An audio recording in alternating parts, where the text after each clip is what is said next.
Alors pour l'instant, la fermeture n'est pas effective complètement. Donc pour l'instant, il n'y a personne qui rentre.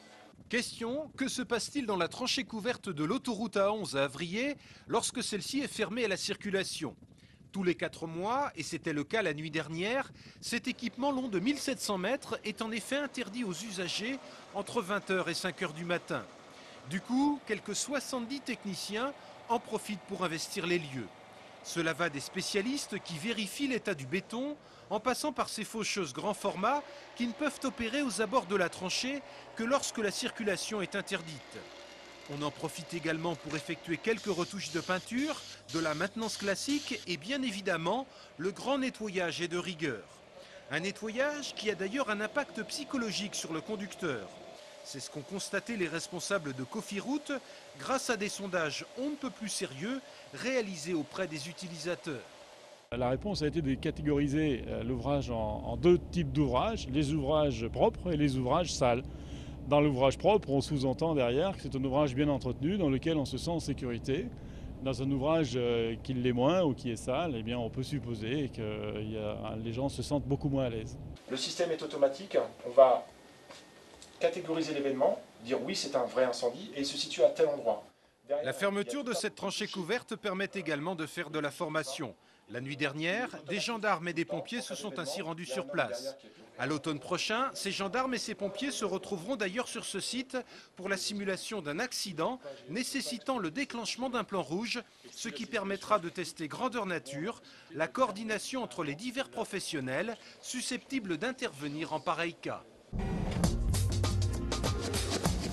Ils sont auxiliaires ou employés de vie scolaire embauchés pour travailler dans des écoles, collèges ou lycées. Ils dénonçaient aujourd'hui devant la préfecture d'Angers la précarité de leur emploi puisque leurs contrats sont limités à 3 ans. Il n'y a pas de possibilité, même si les écoles disent qu'elles ont besoin et tout, c'est 3 ans et l'année prochaine ils vont reprendre d'autres personnes. Et voilà, donc c'est vraiment des emplois très précaires. On vit presque au jour le jour parce que chaque année on est reconduit. Les autres années on n'était même pas sûr d'être reconduit. Donc c'est vraiment chaque année, 10 jours avant la fin, on sait oui vous restez et tout, mais là au bout de 3 ans c'est fini, quoi. Il existe 350 AVS et EVS en Maine-et-Loire. Plus d'un tiers est concerné par la non-reconduction de leur contrat.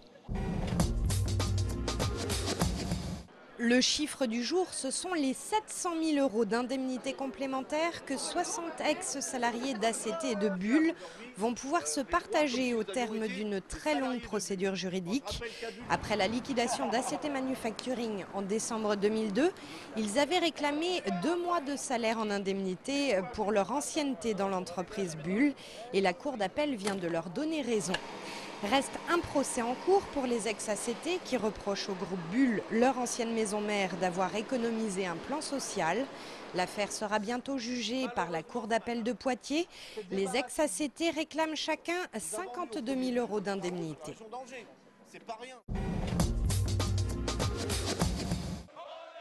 L'Étoile d'Or Saint-Léonard pourra-t-elle évoluer en National 1 la saison prochaine? La question reste pour l'instant sans réponse. Samedi dernier, l'équipe a validé sportivement son accession. Elle doit maintenant trouver 250 000 € pour gonfler son budget. Problème, la ville d'Angers considère que c'est l'ABC qui porte le haut niveau du basket. Donc pas question d'augmenter la subvention à Saint-Léonard et d'avoir 2 clubs au même niveau. Pour l'adjoint au sport, il n'y a qu'une solution, il relance son appel pour une union entre les 2 clubs.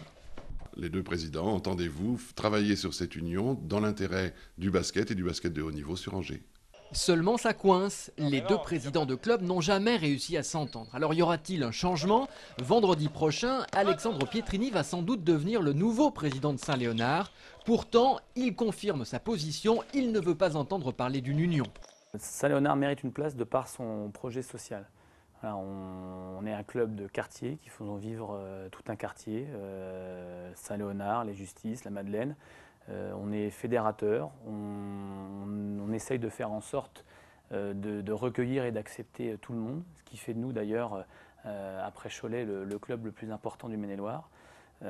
Donc ne serait-ce que par cette vertu sociale qui nous est chère, on mérite d'avoir cette récompense sportive.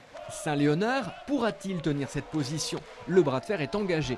Sauf à trouver des sponsors prêts à miser sur les nouveaux venus à ce niveau, les dirigeants menacent de mettre la clé sous la porte si on ne leur permet pas de jouer en National 1.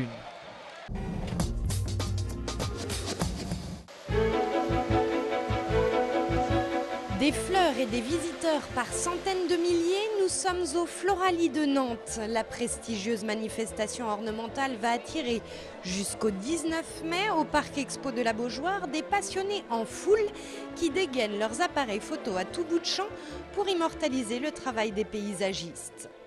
Dans le hall séduction du Grand Palais, un stand fait plus encore que les autres l'objet de leur attention, celui conçu par les agents des parcs et jardins de la ville d'Angers et pour lequel ils ont obtenu un prix. 4 jardins plus séduisants les uns que les autres, jardins du parfum, des mots, du toucher et du regard, où chacun des végétaux a été savamment choisi. Pour le jardin du regard, eh bien, on a uniquement mis des narcisses. Ah, bien sûr, avec toute la légende de Narcisse qui s'est perdu dans sa propre image, tellement il se trouvait beau. Il aura fallu 3500 heures de travail et une dizaine d'agents pour réaliser ces jardins où 1000 fleurs coupées nécessitent un soin quotidien. Pour les employés des parcs et jardins, ça change de l'ordinaire. Il n'y a que dans les Floralies qu'on arrive à faire des choses comme ça, qui sont très fignolées, qui sont bien pensées, qui est une autre image de ce qu'on fait d'habitude. C'est vrai qu'on a tous, on aime bien notre métier et qu'à partir de là, quand on fait des choses comme ça, on est épanoui, quoi. Et visiblement, les visiteurs, eux aussi, sont sous le charme. Mais pour l'instant, j'essaie de faire de la place sur mon appareil photo parce que je n'ai plus d'espace mémoire et je voudrais bien prendre des photos d'Angers parce que c'est magnifique. Je trouve ça assez extraordinaire, autant par les couleurs que par les odeurs, que par les décors. Tout est vraiment magnifique. Le plus des Floralies, c'est la capacité de faire envie aux gens, de leur montrer les fleurs telles qu'elles sont, mais qu'ils puissent, au terme de leur visite des Floralies, reproduire un petit peu des Floralies chez eux. Et je crois qu'ils viennent aussi en quête ici de belles images, mais aussi de savoir-faire. Le savoir-faire des parcs et jardins d'Angers à admirer jusqu'à mardi prochain au Floralie de Nantes.